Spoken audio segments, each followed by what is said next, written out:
Hello, mga tropa kids. Ito may tinetesting kasi ako isang cellphone kasi dalawa na to. Tetestingin ko tong isang to, itong gagamitin ko. Tapos, ano, papakita ko, nag-ano siya, umiigsi, napuputol.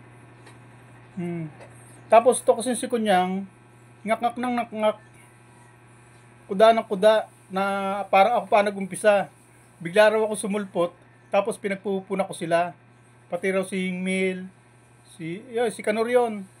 Lahat sila, pinupuna ko, pati raw yung pagiging ano niya, striker niya, yung pinakita niya certificate.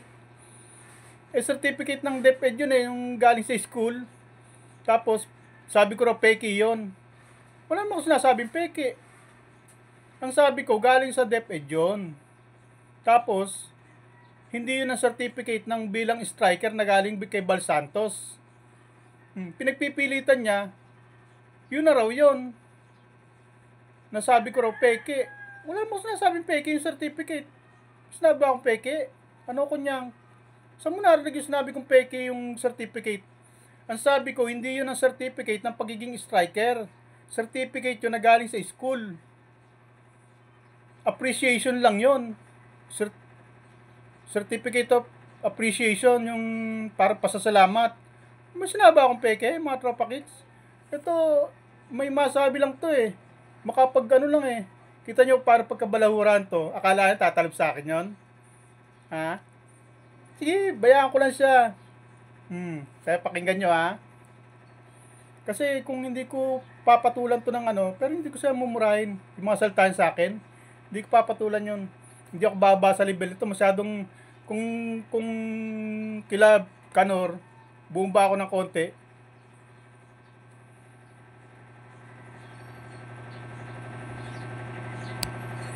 Yun pala yun. Tatap lang pala yung screen.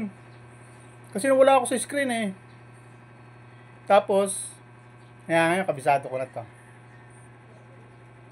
Dalawa na kasi. Ito yung isa. Kapakinggan nyo to.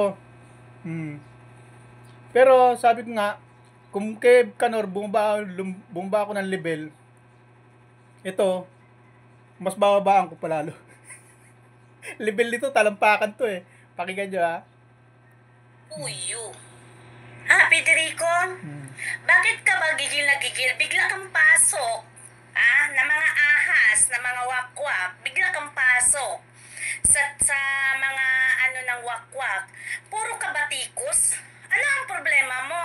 Hello, Aris 323? Channel? Puro daw ako batikos. Sino kaya nauna? Ako niyang, sino sa atin ang nauna? Tinira niyo ako ng walang kalaban-laban, tapos ngayon puro batikos ako. Eh, natural. Sasagot ako. Oh. Ano kayo? Gusto niyo kailan magsalta, tapos ako wala akong gagawin? Hindi ako kikilos? Hindi ako magsasalta? Ano? Tapos, meron pa ito sinasabi eh. Play natin. Ano ang problema mo? Ano ang problema mo? Ha, tandang Federico, bakit ka ba nakikisawsaw? Bakit ka nakikialam sa problema ng iba? Anong pinoproblema mo regarding kay Kuya Mil? Lahat ng mga personal na mga Ano daw problema ko? Sino kayo nagka-problema? Sino kayo gumawa ng problema? Eh, sila itong problemado sa akin. Ano to?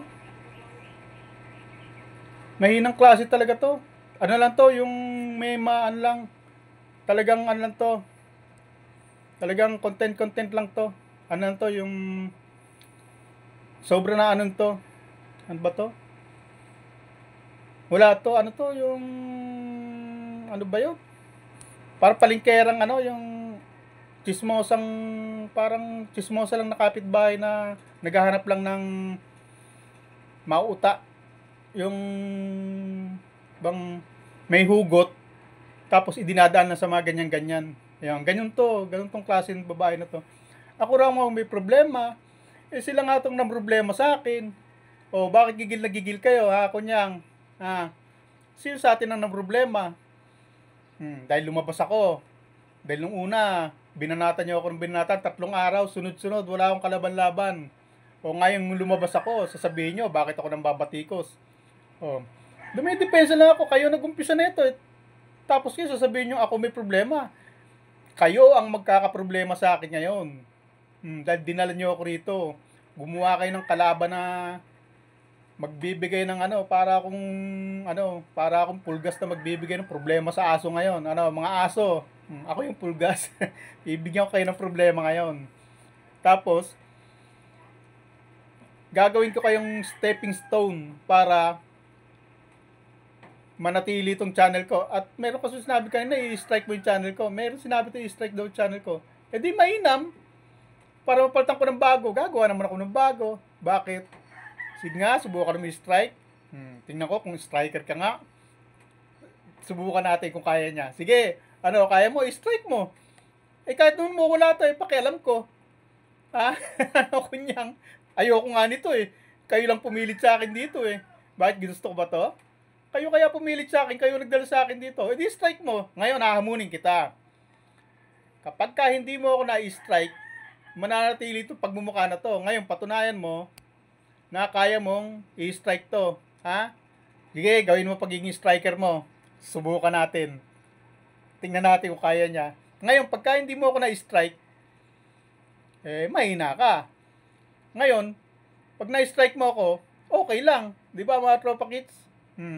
Gagawa akong bago.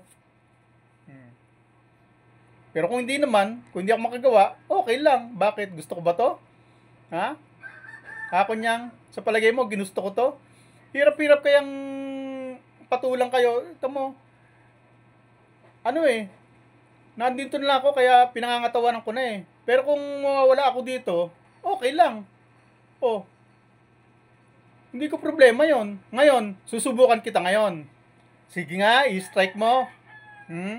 Sige, para palitan ko to, kasi duda ko may pagkakamaling nagawa rito kasi ba't ang tagal ko na, sabi few weeks. Pangatlong linggo na yata. Hindi pa rin na-approve, hindi pa ako nakapag-live stream. Siguro, yung gumawa tong channel, siguro merong mga kung ano problema. Sabi, hintay-hintay lang. Bakit hanggang ngayon wala? Nakakailang na ako. Kaya kahit mawala to, okay lang. Gagawa ko ng bago. Sige, tuloy natin to ha. Pero, pinangungunahan ko kayo mga tropa kids. Nasabi ko nga sa inyo, hindi ko to ginusto. Sila ang may gusto nito. Sila ang may gusto. Napilitan lang ako para mapunta rito. Kaya huwag nilang... Sabagay, tayo naman nagkakaalaman yan. Hindi na ako kailangan magpaliwanag sa inyo. Ito, para kay Kunyang na lang. Oy, Kunyang, alam mo, kayo nagdala sa akin dito. Kaya kayo namang problema ngayon dahil din sa kagagawa ninyo. At ngayon, hindi ko na kayo tatantanan ngayon. Sige, strike nyo ako. Sige, patunayan mo. Pag nawala ako, edi magaling ka. Pag nawala yung channel ko, okay lang. Hindi ko daramdamin yon. Hindi ako manlulumo. At least, pag gusto ko, gagawa ako ng bago. Tapos, strike mo ulit. Tapos, gagawa ulit ako ng bago. Kung gusto ko.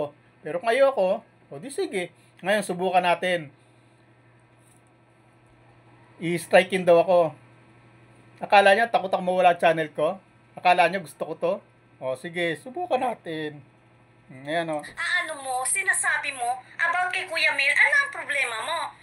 May utang ba sa'yo si Kuya Mel? At higit sa lahat, hindi kailangan patunayan ni Kuya Bal na Kalingap strikers ako? Ano ang problema mo? Baka gusto mong patunayan ko sa'yo, mawala yung channel mo. Baka mag-ano ka na naman, magpakahirap ka na naman, gumawa ng channel mo para magkaroon ka ng subscribers. Yan ang gusto mo, patunayan ko sa'yo? Nakalingap strikers ako? Kaya go. Hindi kailangan ni Kuya Bal. I-shout out kung sino. Hindi rin kailangan. Kita mo? Wala may ipakita certificate, no? Alam ko niya, kasi certificate mo na striker ka nga. Makita ko talaga sa papel na striker ka. Nandun appreciation ng school. Tapos sabi ko raw peke. May sinabi akong peke yun. Ako niyang, saan mo narinig yung sinabi kong peke yun? Ang sabi ko, nakalagay doon, Certificate of Appreciation, galing DepEd, galing school. Wala naman ako sinabing peke yun. Ang gusto kong makita, yung certificate mo nang bilang striker. At yung pag-acknowledge ni Bal Santos na, o ng mga taga-kalingap na striker ka. Kasi, nakakapagduda. Bakit apat lang kayo nagbabatian? Apat lang ba kayong kalingap? Apat lang ba kayong kalingap? Tsaka hindi naman kalingap yung dalawa, di ba? Si Pico at saka si Asa. Ito, kalingap ba to? May ganito ba sa kalingap? Yung barahura? Hindi balahura to eh. Barahura to. Ibang klase to, mas malupit to sa balahura eh. Oh, pakinggan nyo naman. Kung sino ang nandyan sa kanyang team. Hindi kailangan ni Kuya Bal. Ipaglandakan. Ipaglandakan kung ano ang posisyon mo bilang isang kalingap. Bobo mo talaga eh. Matanda ka. Abnormal ka talaga. Hindi raw kailangan paglandakan. Pero, ina-acknowledge ni Bal Santos yung mga presidente ng BIOS, mga miyembro ng Karepa, o mga miyembro ng kung anumang grupo. Di ba ina-announce yan? Tapos sasabihin, hindi raw kailangan ipaglandakan na ang posisyon ng mga,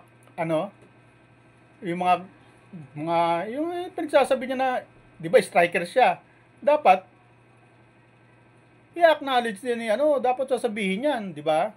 O kung hindi man, pakita yung certificate lang. Ako niyang, ay tsura niya, gigil na gigil. Amatala ako, cool na cool. Pinagmumura na ako niyan, ha? Sinabihan pa ako matandang gurang. Proud ako. Dahil sabi nga nung classmate ko na blessed daw ako eh. Kasi umabot ako ng 60. Kasi, naging classmate ko sila noon, 13 years old pa lang sila, second year high school. Ako, nag-second year high school ako. Dahil matagal ako nahinto. 22 na ako nung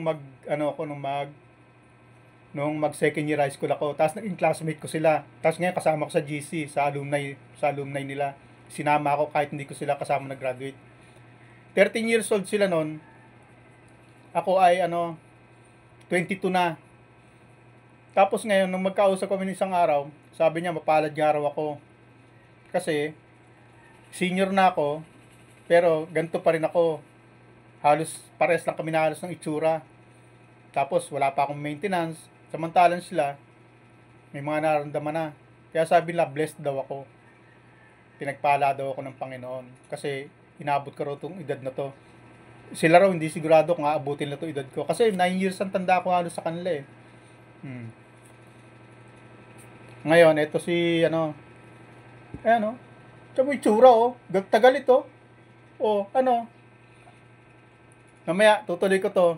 Pag-play ko ulit, kasi meron pa akong isa, mga dalawa. Bali, tatlong upload ako sa kanya. Anuin ko to.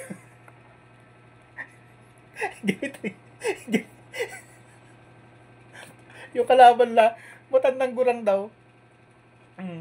Sabi nga ng classmate ko blessed daw ako pinagpala daw ako kasi senior na ako, wala pang maintenance, walang nararamdaman. Samantalang sila raw may mga nararamdaman na. Kunyang, sino ngayon sa atin ang ikaw ba kunyang sa palagay mo aabutin mo tong edad ko na ganito pa, na panggigigilan pa ng mga katulad mo? Ito mo na may itsura. Hindi lang kasi ako marunong yung mga screenshot ni Hasa. Yung sabi niyang screenshot, talagang pinangangatawa ng talaga niya, screenshot daw talaga siya. Siya na raw yung screenshot daw talaga. Hindi raw siya mababago. Kahit pa natin sabihin na screenshot, talagang screenshot siya. Sige, babay muna.